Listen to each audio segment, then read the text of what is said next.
Bismillahirrahmanirrahim. Assalamualaikum warahmatullahi wabarakatuh. Perkenalkan, saya Siti Kusum dari SDN Gunung Letik 4. Kali ini saya akan mempresentasikan hasil review pertama saya sebagai tantangan di bulan Januari. Salam literasi.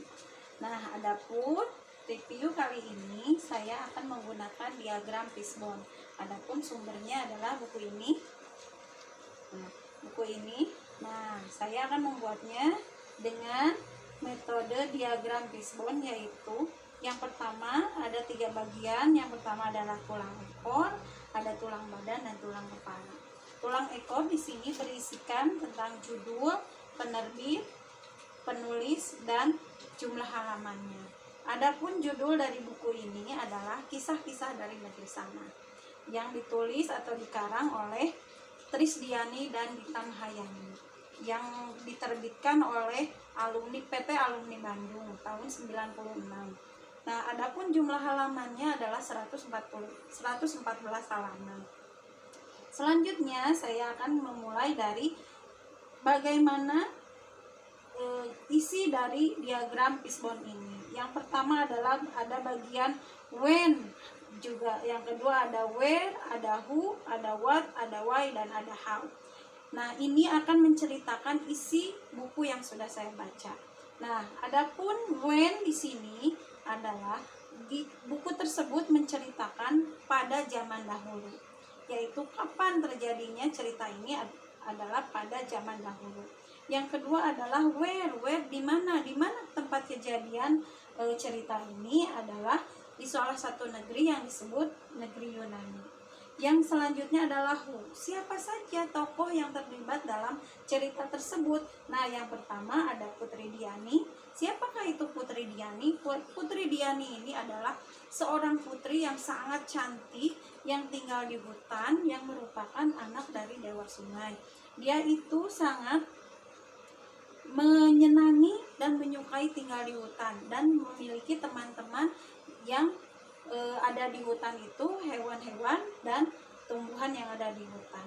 Yang selanjutnya adalah yang kedua, tokohnya adalah Dewa Sungai, yaitu dewa sungai yang menguasai sungai di hutan tersebut sebagaimana ada di mitologi Yunani. Yang selanjutnya adalah tokoh ketiga adalah Dewa Matahari atau biasa disebut Dewa Apollo.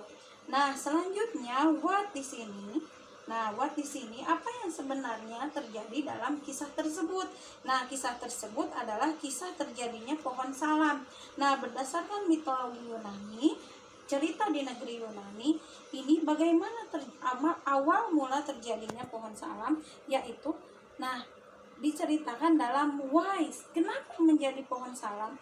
Yang menjadi pohon salam itu adalah Putri Diani. Kenapa jadi Putri Diani menjadi pohon salam? Nah, akan saya ceritakan dalam how di sini, tulang how di sini. Nah, dikisahkan pada waktu itu Putri Diani, putri yang sangat cantik, tinggal di hutan dengan teman-temannya, yaitu binatang-binatang dan tumbuhan. Dia sedang berjalan-jalan di hutan. Dia sangat menyenangi, menyukai kondisi di hutan. Dia sangat senang tinggal di hutan. Nah, terus kemudian Dewa Matahari Apollo melihat ke bumi, ke bawah bumi, ada putri yang sangat cantik, dan dia berpikir tidak selayaknya putri secantik itu tinggal di bumi. Maka dia Apollo ini berkeinginan untuk membawa Putri Diani ke langit untuk tinggal bersamanya. Nah, kemudian pada suatu ketika Dewa Apollo turunlah ke bumi dengan mengendarai kereta kudanya yang terbuat dari emas, sehingga Putri Diani melihatnya sangat silau melihat kendaraan Dewa Apollo tersebut. Dewa Apollo bilang, ayo Putri Diani, tinggallah bersamaku di langit. Tetapi Putri Diani karena silau melihat Dewa Apollo, dia merasa ketakutan. Dia pun berlari ke dalam hutan, jauh ke dalam hutan, dan meminta tolong kepada ayahnya, walaupun terus dikejar oleh Dewa Matahari.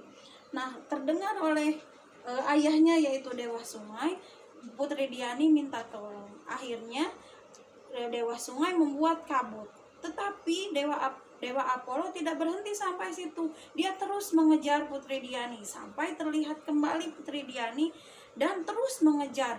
Putri Diani pun merasa ketakutan, dia tambah takut dan ketakutan lagi. Akhirnya dia minta tolong kepada ayahnya. Ayah, tolong aku. Akhirnya Dewa Sungai melihat ketakutan Putri Diani, akhirnya dia merubah kaki Putri Diani menjadi pohon salam. Dan badannya berubah menjadi pohon, kakinya berubah menjadi akar, rambutnya berubah menjadi daun-daun. Dewa Apollo pun tertegun melihatnya. Setelah itu Dewa Apollo mengambil daun-daun yang berserakan dan dia membuat mahkota yang berkilau. Akhirnya terjadilah menjadi pohon salam itu dengan daun-daun yang berkilauan. Nah, demikian ceritanya yang dapat saya sampaikan. Selanjutnya adalah hikmah yang dapat kita ambil dari cerita ini, yaitu yang pertama, kita tidak boleh memaksakan kehendak kita terhadap orang lain, karena belum tentu apa yang kita maksudkan bisa diterima dengan baik oleh orang dan akan berakibat baik terhadap orang tersebut. Yang kedua, kita tidak boleh sombong dengan apapun yang kita miliki. Yang ketiga adalah kita harus senantiasa mengingat kebaikan orang tua kita, karena orang tua kita akan selalu membantu dan memberikan terbaik untuk kita. Demikian review kali ini, semoga bermanfaat. Terima kasih. Wassalamualaikum warahmatullahi wabarakatuh. Salam literasi.